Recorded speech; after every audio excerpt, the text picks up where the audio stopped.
প্রতিদিন নতুন নতুন ভালোবাসার গল্প পেতে আমাদের চ্যানেলটি সাবস্ক্রাইব করে বেল বাটনে ক্লিক করুন। আমি তোমাকে ভালোবাসি, তাহলে আমার সাথে এখন এত খারাপ ব্যবহার করো কেন? কি বললা? খারাপ ব্যবহার করি? ভালো না লাগলে ব্রেকআপ করে ফেলো। সরি। কিসের সরি? সবকিছুতেই তোমার সরি। রিলেশনে রাখবো না তোমার সাথে। প্লিজ এমনটা করিও না। চুপ থাকো। আমি তো তোমার সাথে রিলেশন করতে চাইনি, তুমিই তো আমাকে নানান কথা বলে তোমার প্রতি মায়া সৃষ্টি করেছো। তাহলে এখন তুমি আমার সাথে এত খারাপ ব্যবহার কেন করো? বলছি না চুপ থাকো। এত পেঁচাল ভাল লাগে না। বাহ, আগে আমার সাথে একটু কথা বলার জন্য কত কিছু করতা, আর এখন আমার কথাই শুনতে ইচ্ছে করে না। ধুর, ফোন রাখলাম, বাই বলেই কলটা কেটে দিলাম আর বন্ধ করে দিলাম। ধুর, আর ভাল লাগে না ওরে, সহ্য হয় না। কেন যে এত প্যারা দেয়। যাক, শান্তিতে একটা ঘুম দেওয়া যাবে। সকালে ঘুম ভাঙার পর ফোনটা অন করলাম। অবশ্য সারা রাত চার্জে বসিয়ে রাখছিলাম। ফোন অন করার সাথে সাথেই পাখির কিচিরমিচিরের মতো শব্দ করে এতগুলো মেসেজ আসলো। দেখলাম 51টা মেসেজ। সবগুলোতেই সরি আছে, আর এক একটা মেসেজ যেন এক একটা রচনা। আমি সারমর্মের মতো ইটস ওকে বলে রিপ্লাই করলাম। দেখি সাথে সাথেই ফোন দিছে। ফোন দিয়েই মেয়েটা কান্নাকাটি শুরু করছে। আচ্ছা, মাত্র ঘুম থেকে উঠলাম, এর মাঝেই কেউ ফোন দিয়ে কান্নাকাটি শুরু করলে কি ভালো লাগে? মেজাজটা খুব খারাপ হয়ে গেল। তুমি এই ন্যাকামি করার জন্য ফোন দিছো? তুমি জানো আমি আজ সারা রাত ঘুমাইনি। তো আমি কি তোমাকে নিষেধ করেছিলাম? না, তুমি রাগ করে ফোন কেটে দিলা, আমি কিভাবে ঘুমাই বলো? জানি না, সকালে না খেলে খেয়ে নিও। রাখছি। খেয়ে নিও মানে কি? বলো যে খেয়ে আসো, পরে কথা বলছি। আজব তো, তোমার কাছ থেকে আমার কথা শিখতে হবে? ধুর, তোমার সাথে রিলেশন করাটাই ভুল হয়েছে। সবকিছুতেই তোমার ভুল ধরতেই হবে। আচ্ছা আচ্ছা, সরি, আমি খেয়ে নিব, তুমিও খেয়ে নিও। যা ইচ্ছে হয় কইরো, বাই। এই মেয়ে তো খুব আজব, শান্তিতে ঘুমোতে দিবে না। আবার ঘুম থেকে উঠলেও বকবক শুরু করবে। কেন যে এদের সাথে রিলেশন করছিলাম? অন্য কেউ হলে কবে চলে যেত। সারাদিন বন্ধু বান্ধবের সাথে মজা করে কাটিয়ে দিলাম। ও অনেকবার ফোন দিয়েছিল, কিন্তু রিসিভ করেনি। বন্ধুরা যখন বলছিল কি রে এত ফোন দিতেছে কে, তখন বলেছিলাম আর বলিস না, একদম তেজপাতা করে দিয়েছে জীবনটাকে বলেই সবাই হো হো করে হেসে উঠলাম। রাত্রে বাসায় ফিরে নিজেই ফোন দিলাম। হ্যালো। এই, কোথায় ছিলা সারাদিন? কোথায় ছিলাম মানে? জানতে পারি নাকি? জানতে পারো, কিন্তু যেভাবে বলছো মনে হয় আমাকে সন্দেহ করো। না না, সন্দেহ না। তাহলে ফোন দিলাম জিজ্ঞেস করবা কেমন আছি কি করি, তা না উল্টা বলছো সারাদিন কই ছিলাম। আসলে কি তুমি জানো তুমি আমায় বিশ্বাসই করো না? রাত্রে খেয়ে নিও। ভাবছি অনেকক্ষণ কথা বলবো, তা না দিলা মনটাকে খারাপ করে। তাড়াতাড়ি ঘুমাই পড়বো। শুভরাত্রি। হ্যালো হ্যালো, শোনো। কি বলবা বলো। একটা কথা বলি, তুমি রাগ করবে না তো? বলো কি বলবা।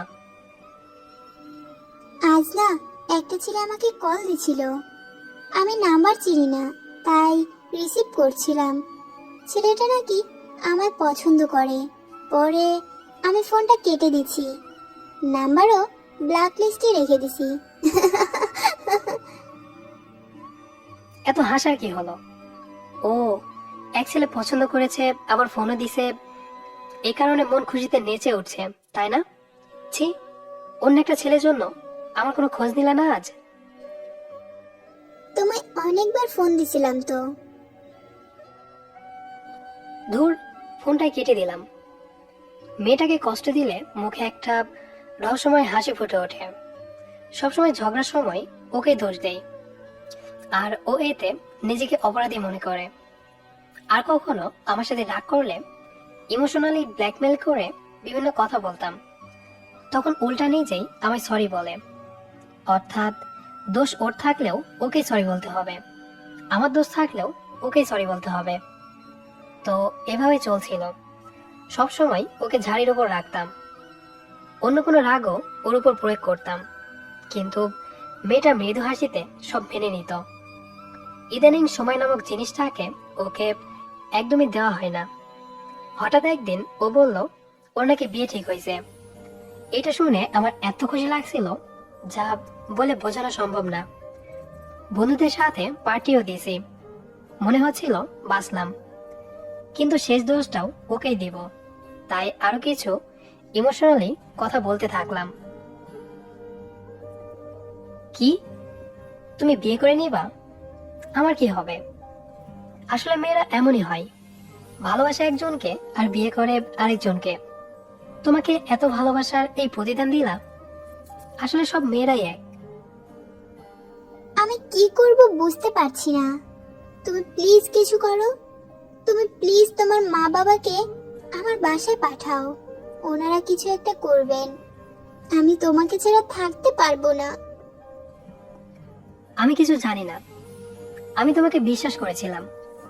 তুমি শেষ পর্যন্ত আমার থেকে চলে যাচ্ছ। প্লিজ এমন করে বলিও না। তো কেমন করে বলবো? কেন যে তোমাকে এত ভালোবেসেছিলাম নিজের কাছেই লজ্জা লাগছে। কাকে ভালোবেসেছিলাম আমি? একটা স্বার্থপরকে?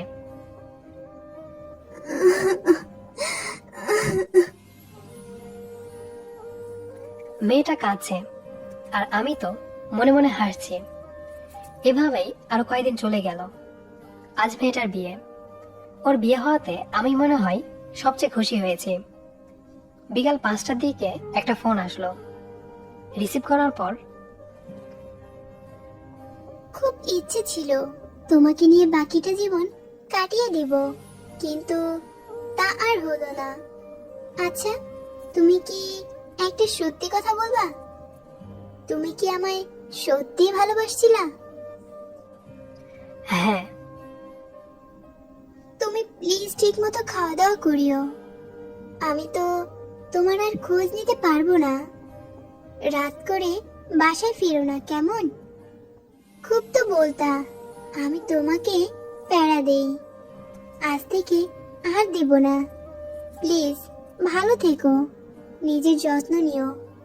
তোমাকে চিরতরে মুক্ত করে দিলাম। বরপক্ষ চলে আসছে, আর কথা বলতে পারবো না। তুমি আমায় কিছু বলবা না? হ্যাঁ, ভালো থেকো। আর কিছু বলার আগেই দেখলাম মেয়েটা ফোন কেটে দিছে। এই প্রথম ওর জন্য বুকের মাঝে চিনচিন ব্যথা অনুভব হচ্ছিল।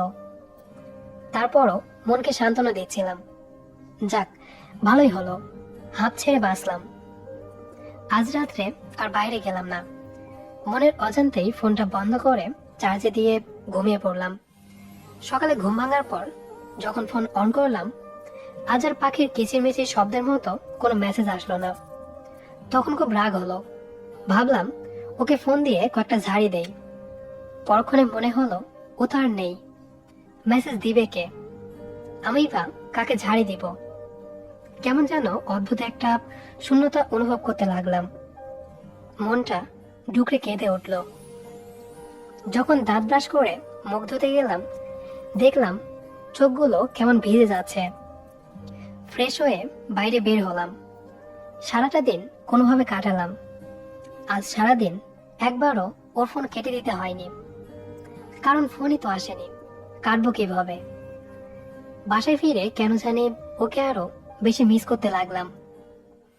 না, আজ কোনো মেসেজ ফোন আসেনি। অনেক কষ্টে ঘুমাইলাম।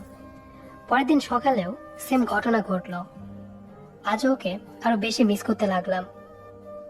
সময় যতই যাচ্ছে ততই ওর কথা তত বেশি মনে হতে লাগলো। একটা সময় ঘরের দরজা বন্ধ করে পাগলের মতো কাঁদতে লাগলাম। আমার মন শুধু বলছিল, এর জন্য তুই দায়ী। যখন ভালোবাসা পেয়েছিলি তখন তো সেটা অবহেলা করেছিলি। আজ তবে কেন কান্না করছিস? ঠিকই তো, প্রথমে আমি ওর পিছে পিছে কত ঘুরতাম। ও আমাকে পাত্তাই দিত না। কত কি বলে ওকে রাজি করাইছি। কখনো কষ্ট দিব না তোমায়, সারা জীবন ভালোবেসে যাব, আমি সব ছেলেদের মতো না, কখনোই তোমার চোখে পানি আসতে দেব না, খুব ভালোবাসবো তোমায়, এরকম কত কি বলতাম। আর ভালোবাসা পাওয়ার পর কতই না অবহেলা করেছে।